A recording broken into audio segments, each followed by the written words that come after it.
When we think about hard work, most people feel a mix of admiration and dread. We admire those who push themselves, those who seem to possess a relentless internal drive, and yet we often view their behavior as foreign, almost superhuman. We assume they were born with some kind of innate passion or discipline that the rest of us were simply not endowed with. But the reality is different. The capacity to engage in hard work, sustained, focused effort over time, is not something you are born with. It's something you can train. Like any other system in the body, the brain can be rewired, optimized, and shaped by the stimuli it's exposed to. And in this case, that stimulus is effort itself. The first step in training your brain to love hard work is understanding how effort and reward are processed neurologically. At the core of this lies a molecule you've probably heard of, dopamine. Dopamine is commonly associated with pleasure, but more accurately, it's the molecule of motivation, anticipation, and pursuit.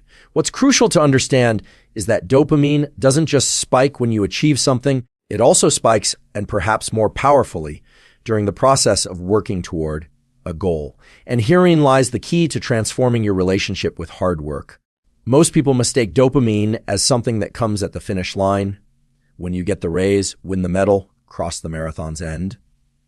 But when we look closely at the neuroscience, we find that the more you associate dopamine release with the effort itself, with the climb rather than the summit, the more likely you are to engage in hard work voluntarily, consistently, and even joyfully.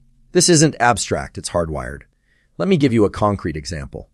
In laboratory studies with rodents, animals were given the option to press a lever to get a food reward.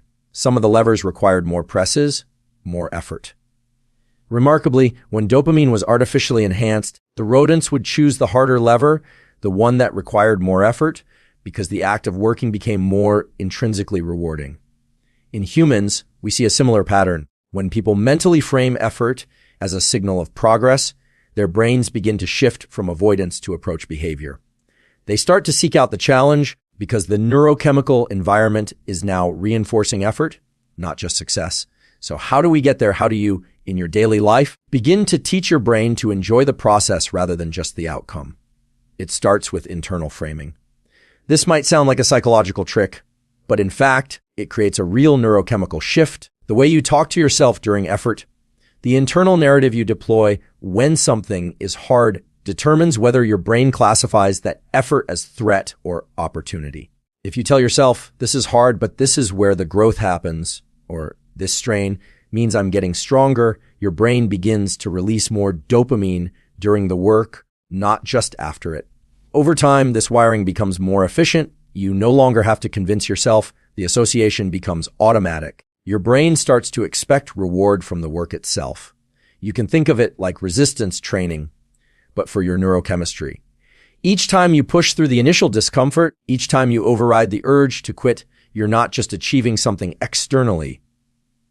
You're reshaping how your brain processes effort. You are training it to release the very chemicals that will motivate you to return to the task again. In this way, hard work becomes a self-reinforcing loop. Let's be clear, this doesn't mean it becomes easy. Loving hard work is not the same as always feeling comfortable. In fact, part of the adaptation is learning to experience discomfort differently. You begin to decouple discomfort from suffering. Discomfort becomes data. It tells you that you're in the zone of growth. The key is to get just outside your comfort zone, not so far that your nervous system shuts down, but far enough that adaptation is required.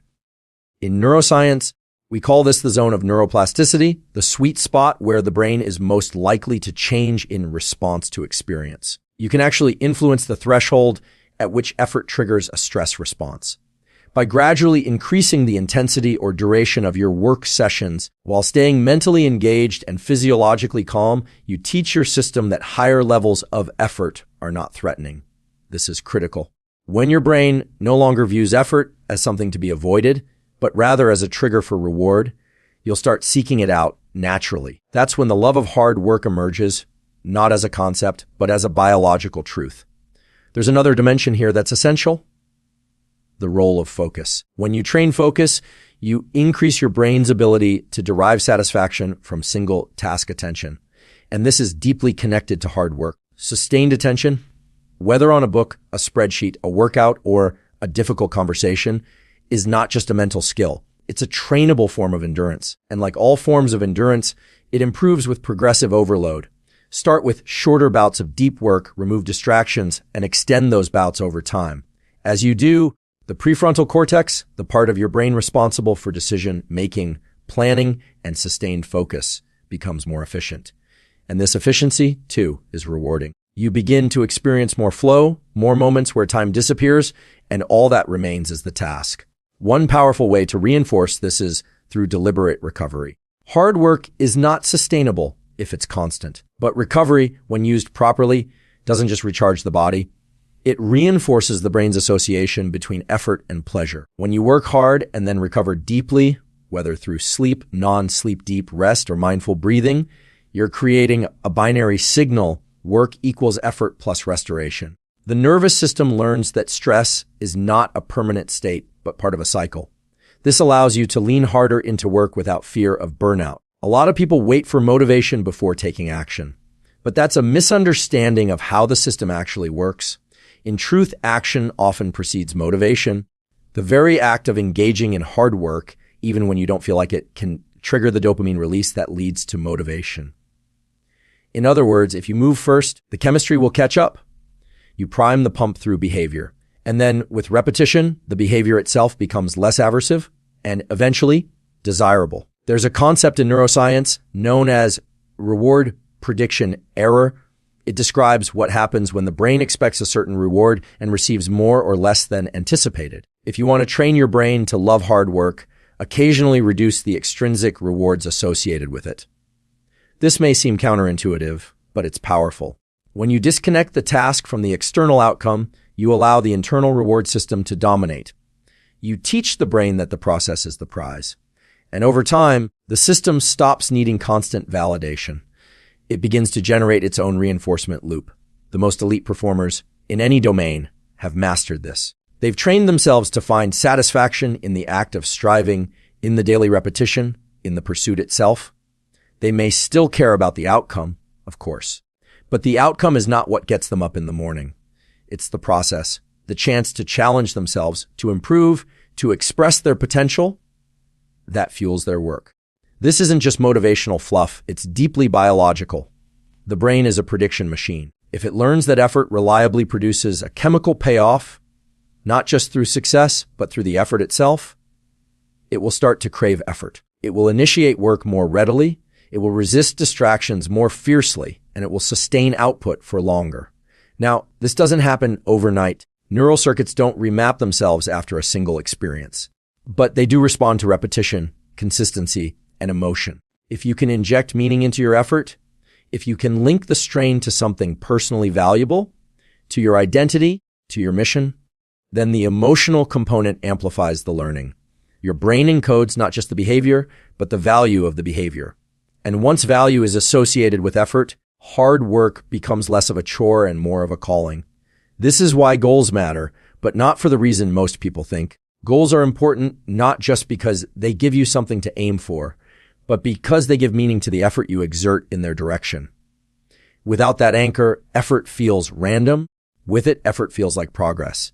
And progress, even when invisible to others, is deeply motivating to the brain. One last piece: social influence. Human brains are wired for social learning. If you surround yourself with people who value effort, who celebrate discipline, who find pride in the process, your own brain begins to mirror that.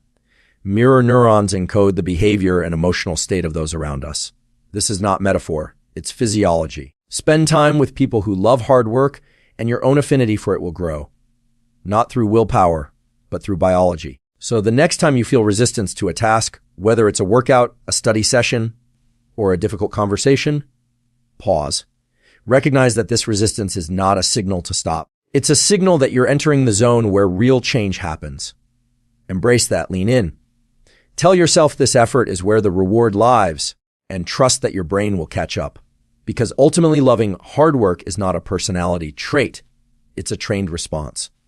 It's a biological adaptation to a chosen mindset. And once that adaptation takes hold, there is no limit to how far you can go. Not because it gets easier, but because you get stronger. And because your brain, now aligned with your purpose, has learned to love the climb just as much as the view from the top. As you begin this transformation, One of the most powerful tools at your disposal is deliberate exposure to challenge. This does not mean plunging yourself into chaos, but rather intentionally placing yourself in conditions that require effort just beyond your current capacity. This approach is grounded in the principle of hormesis, a biological phenomenon where low doses of stressors stimulate adaptive improvements. When you deliberately engage with challenging tasks, your nervous system doesn't just cope, it upgrades. It develops greater resilience, sharper focus, and stronger circuits for persistence. Every time you repeat this cycle, challenge, effort, small success, or recovery, you're essentially casting a vote in the direction of your future identity. These experiences become embedded not just in memory, but in neural structure. Synaptic connections are strengthened, myelin sheaths around neurons are thickened, and the architecture of your brain changes to reflect your choices. This is not metaphor, this is measurable. Neuroplasticity is not a mysterious force, it's a physical, observable process.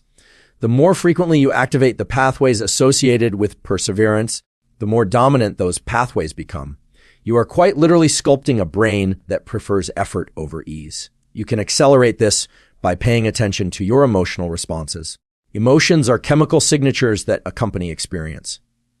They tag certain events as meaningful and mark them for retention. When you push through resistance and then reward yourself, not necessarily with something external, but with reflection, with a brief moment of pride, or even with something as simple as saying to yourself, "This is who I am now," you link positive effect to effort. Over time, these emotional reinforcements hardwire the connection. Effort becomes tied not to dread, but to self-respect, and that shift is profound. Another powerful dimension to training your brain to love hard work is harnessing the role of anticipation.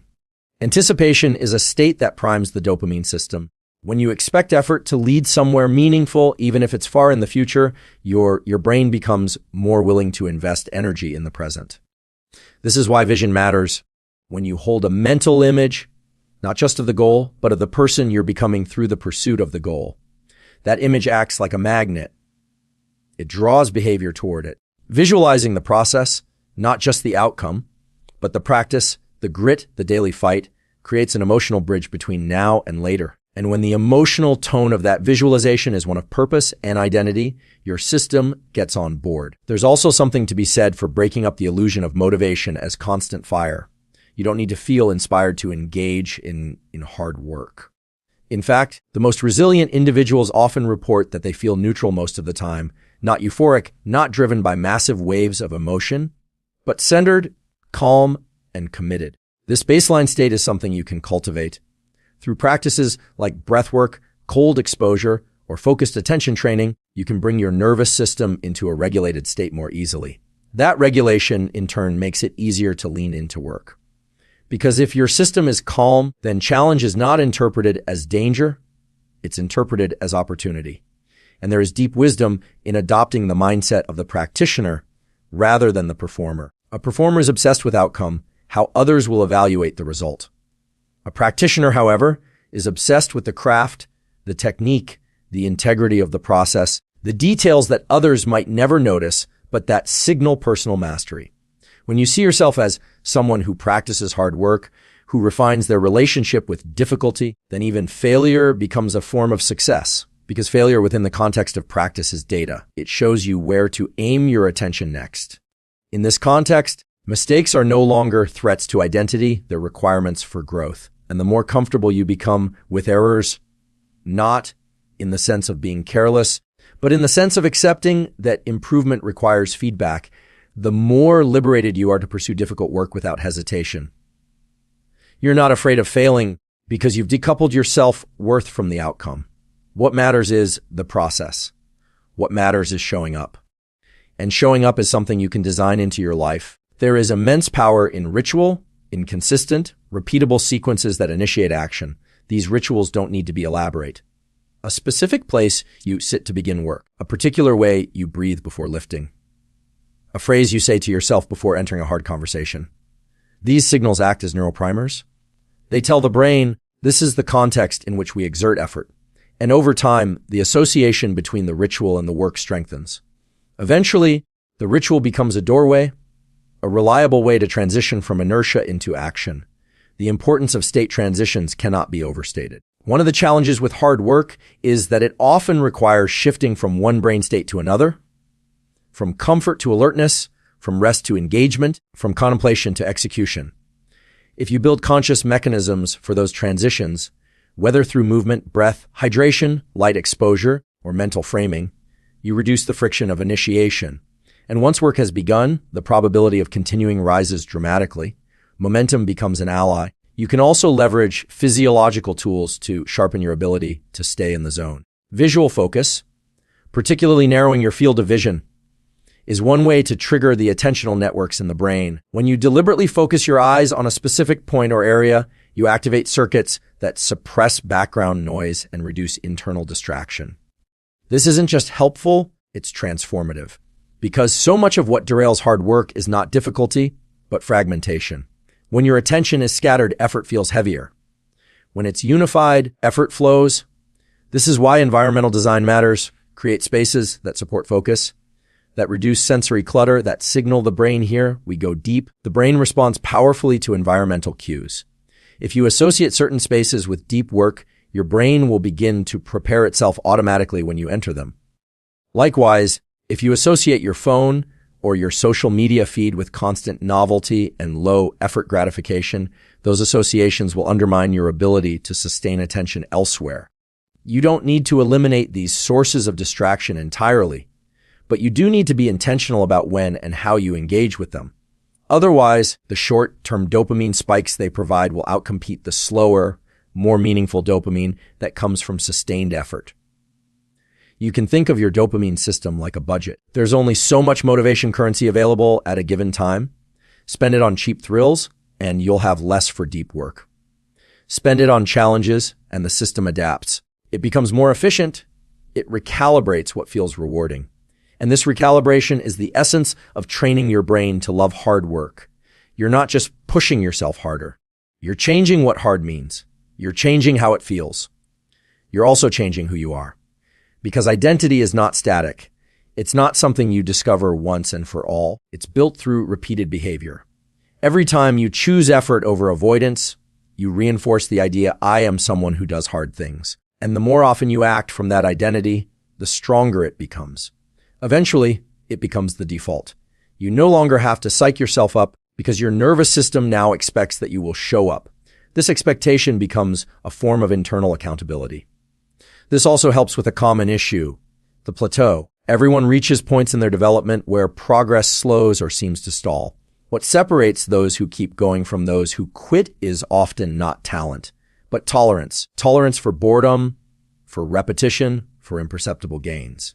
When you train your brain to love hard work, you're building a system that doesn't depend on constant novelty. You're building the ability to fall in love with iteration. And it's iteration, not inspiration, that builds excellence. There is also something deeply grounding in embracing effort as a gift. Most of the time, we see effort as the price we pay to get what we want. But what if effort is itself the reward? What if the ability to choose struggle, to lean into resistance is a form of freedom? Most of the time, we try to engineer ease. We look for ways to reduce friction, to make everything smoother. But real fulfillment rarely comes from the path of least resistance. It comes from rising to a challenge, from doing what's difficult, from stretching yourself further than you thought possible. And to do that consistently, you need a nervous system that supports it, a brain that doesn't recoil from effort, but craves it. This transformation is available to anyone. It's not reserved for elite athletes, Navy SEALs, or high-level performers. It's available to the student struggling through a dense textbook, to the parent juggling work and care, to the entrepreneur facing rejection after rejection, to anyone who chooses, again and again, to walk toward what's difficult, not because they enjoy pain, but because they recognize what lies on the other side. Not just achievement, but transformation. Not just results, but identity. And there's one more layer, perhaps the deepest one. When you train your brain to love hard work, you are reclaiming agency. You are asserting that your life is not determined by inherited traits or fleeting motivation. You are saying, I am not at the mercy of how I feel in any given moment. I can shape my responses. I can rewire my instincts. I can choose who I become. That is power, not the power to control the world, but the power to control how you meet it. And in that space, the space between resistance and response, You find the kind of freedom that no one can give you and no one can take away. The freedom to strive, the freedom to grow, the freedom to work hard, not because you have to, but because you've learned to love it. The repetition of deliberate effort over time yields something few people understand deeply. Behavioral momentum. Behavioral momentum is a phenomenon where the probability of continuing a behavior increases simply because it has already been initiated and sustained. It is the cognitive and emotional residue of consistent action. When you commit to engaging in hard work daily, regardless of mood, convenience, or external validation, your brain doesn't just remember the work, it encodes the fact that you are the type of person who persists. The repetition becomes proof. This is how people build identities around discipline, and once that identity is internalized, the energy needed to begin and continue effort decreases. You are no longer negotiating with yourself. You are acting in accordance with who you believe you are. This is also why stacking wins matters, even small ones. Each time you follow through on a difficult task, your brain logs that action. Dopamine is released not just for huge accomplishments, but for every action that aligns with your goals and perceived identity. These micro rewards, accumulated over days and weeks, start to carry real neurological weight. Your system becomes more sensitive to the chemical cues that say, this is good, this is growth, this is forward. That accumulation of positive reinforcement around effort allows you to face increasing challenge without as much inner conflict. It's not that the work becomes less physically demanding, it's that it becomes less psychologically exhausting. This capacity to override internal resistance is also directly tied to the function of the anterior mid-cingulate cortex, a brain region heavily involved in persistence, conflict monitoring, and the willingness to continue exerting control in the face of challenge. Activity in this area increases when people continue trying despite setbacks. Importantly, this region is trainable. People who frequently engage in tasks that push their limits, that test their ability to stay the course without immediate reward, develop more robust function here. The effect is circular. More persistence leads to stronger circuits for persistence, which makes further persistence more likely. So, hard work isn't just about muscular willpower. It's not just about knuckling your way through discomfort. It's about recruiting and reinforcing systems in the brain that are biologically designed to sustain effort when paired with meaningful context and intentional reward mechanisms. When you understand this, you stop viewing difficulty as an obstacle and begin to see it as an opportunity to exercise, quite literally, the systems that enable long-term success. What this implies is that the conditions under which you approach hard work are just as important as the work itself. Start with intention. When you know why you're doing something, even if the immediate payoff isn't clear, your brain finds a framework within which to operate. Purpose amplifies persistence. And this doesn't require a grand existential mission, though that can help. It can be as simple as, I do this to prove to myself that I can, or this is how I build mental resilience. Clarity of intention strengthens the association between effort and value, and your dopamine system becomes tuned not to the result, but to the process of integrity.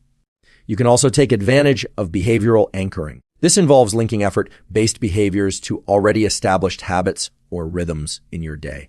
For instance, if you already have a morning routine, layer in 10 minutes of focused deep work before checking your phone. If you always eat lunch around the same time, use the half hour before it as a no interruption grind session. By anchoring high effort behaviors to predictable patterns, you reduce the decision fatigue that often derails hard work. Over time, the effort becomes part of the rhythm, and the brain comes to expect it. Even more powerful is when you begin to seek out effort. This happens when the sensation of exertion itself becomes pleasurable, not because it's easy, but because your nervous system has learned to interpret that strain as progress. We see this frequently in elite athletes, musicians, scientists, and entrepreneurs. They don't just tolerate the grind, they crave it. Their systems are so well tuned to the rhythm of high output and high focus that ease actually creates discomfort. They feel out of sync when they're not striving. And the good news is this state is replicable. It's not reserved for those at the top of their fields. It's a byproduct of repetition, intensity, and internal reward mechanisms that have been shaped intentionally over time. Another critical but often overlooked factor in learning to love hard work is emotional regulation. The ability to keep your autonomic nervous system in a regulated state while engaging in high-effort tasks is what allows you to stay present and calm under pressure. This doesn't mean being emotionless. It means recognizing emotional arousal for what it is and not letting it hijack your behavior. Techniques like nasal breathing, exhalation-focused breathing, visual anchoring, and somatic scanning can downregulate a stress response in real time. This gives you agency. It lets you re-enter focus without getting swept away by frustration or self-doubt. It's also important to understand that effort fatigue is not just physical or mental. It can be biochemical. Nutrient depletion, poor sleep, excessive blue light exposure, and misaligned circadian rhythms all chip away at your system's ability to engage fully. That's why optimizing your baseline matters. Sleep, sunlight exposure early in the day, hydration, and exercise form the foundation. If your physiology is underpowered, no amount of motivational hype will substitute. Your body and brain need to be resourced properly to support the neurochemical cascades involved in effort and reward. Once that foundation is in place, you can begin to implement what might be the most transformative aspect of training your brain to love hard work: deliberate constraint. Constraint means limiting options. When you eliminate the possibility of escape, when the only path forward is through the work, your system adapts. This doesn't mean punishing yourself or removing all joy. It means removing the mental negotiation. The more choices you have in the moment of potential effort, should I do this now or later? Should I take a break or push through? The more energy you expend managing your own indecision. But when the path is fixed, this is what I do at this time every day, no questions. That energy is conserved for the task, and the brain rewards consistency. Repetition in a constrained context produces adaptation. You become someone who simply works, not through force, but through design. This principle is well demonstrated in environments that demand high output over long durations. Military training, athletic camps, writing residencies, all of them impose constraints: limited time, limited space, clear rules. Why? Because these conditions reduce uncertainty, which reduces distraction, which allows focus to emerge naturally. You can replicate this for yourself. Decide in advance when and where you will work. Remove competing variables. The structure itself becomes a form of freedom to fully engage. Over time, this leads to what researchers call effort-related choice behavior. The tendency to choose high-effort actions over low-effort ones, even when the reward is equal or uncertain. This shift is enormous. When your brain begins to prefer effort, not because it's the fastest path to gratification, but because it is inherently satisfying, you unlock a new level of capacity. Work becomes not something you do to get a break later. Work becomes the center of gravity, the default, the place where you feel most alive. And this is where joy can enter the equation in a new way. There is a type of joy that is only accessible on the other side of challenge. It's not amusement or distraction. It's not the high of external praise. It's a deep, cellular level sense of congruence, a feeling that your actions are in alignment with your potential, that you are doing what your nervous system was designed to do: exert, adapt, evolve. This joy cannot be purchased or faked. It must be earned. And the only currency accepted is effort. So the task ultimately is not to find a shortcut, not to hack your way out of struggle. The task is to learn to value struggle, to welcome it, to recognize it as the raw material of greatness. Because when you rewire your brain to find satisfaction in effort itself, not as a means to an end, but as the end, you create the conditions for limitless growth. And that is not just a psychological achievement. It's a biological revolution. When you begin to experience this internal shift, when your system recognizes exertion not as threat, but as signal, it alters your baseline perception of effort. You no longer view it through the narrow lens of how hard is this, but rather, what is this making me become? This shift in interpretive framework fundamentally alters how the brain processes challenge. The insular cortex, which plays a central role in interoception and how we register discomfort, begins to relay a different kind of message. Instead of amplifying the sensation of strain as a reason to stop, it starts flagging it as a marker of significance. This matters, keep going. This matters, adapt. And that adaptation doesn't just manifest in the body, but in perception. The work itself becomes meaningful because the feedback from your own physiology begins to signal it as such. At this point, hard work becomes something more than just a pathway to a result. It becomes a lived experience of self-alignment. One of the greatest predictors of psychological health is the feeling that your actions are congruent with your values. When you train your brain to pursue effort willingly, to find satisfaction in the process of becoming through doing, you eliminate the dissonance that corrodes internal stability. You are no longer caught between what you wish you were doing and what you're actually doing. You are no longer fantasizing about a version of yourself you hope to someday become. You are being that person in real time through the act of working. This internal coherence generates momentum of a new kind. It's not the frantic sprint of early ambition, but the steady, cumulative force of deeply rooted drive. And from a biological perspective, this makes sense. The prefrontal cortex, responsible for long-term planning, goal maintenance, and inhibitory control, becomes more efficient when aligned with consistent action. Neural circuits strengthen. Decision pathways get pruned and streamlined. You reduce the cost of switching between intent and execution. In essence, your brain gets better at being you, at being the version of you who works hard as a matter of habit, not willpower. There's something else that emerges here, and it's often ignored: emotional buoyancy. Many people associate hard work with grim determination, with stoicism stripped of any sense of joy. But once the brain associates effort with internal reward, once dopamine, serotonin, and endogenous opioids are released in the context of hard pursuit rather than outcome, then effort itself can lift mood.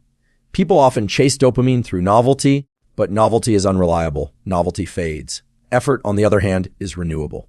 There is always more to give, always more to refine, and thus always more reward to unlock, not through chasing, but through returning consistently to the work.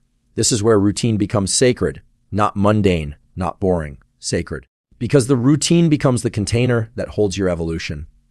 The specific time of day you train, the setup of your work desk, the way you prepare your mind before diving into something difficult, these become rituals of commitment.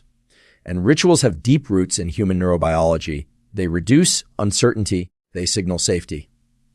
And they cue readiness. When a ritual is enacted with conscious intent, it prepares the brain for what comes next. It acts as a mental switch, moving you out of distraction and into precision, out of passive mode and into deliberate pursuit. In this context, time transforms. Most people experience time as a pressure, a constraint. But when your brain is attuned to work and your nervous system is aligned with the rhythm of effort, time becomes a frame, not a threat.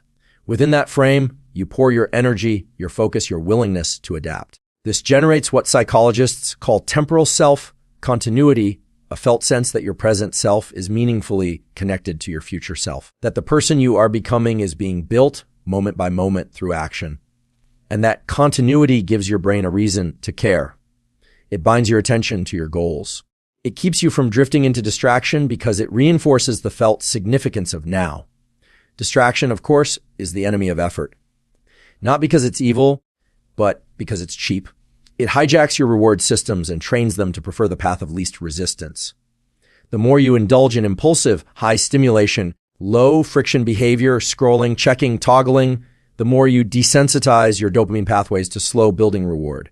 That means even if you sit down to do deep, meaningful work, your nervous system might not register it as important. It might not release the neurochemicals needed to sustain that work. Not because the work isn't worthy, but because your brain's tuning is off. That's why part of training your brain to love hard work involves creating an environment that protects deep focus. This isn't just about blocking noise or turning off notifications. It's about signaling to your entire physiology that you're entering a zone of meaning.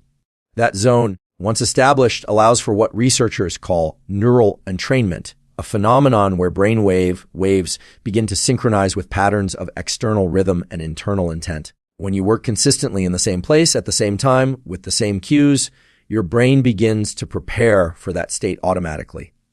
Attention deepens more quickly.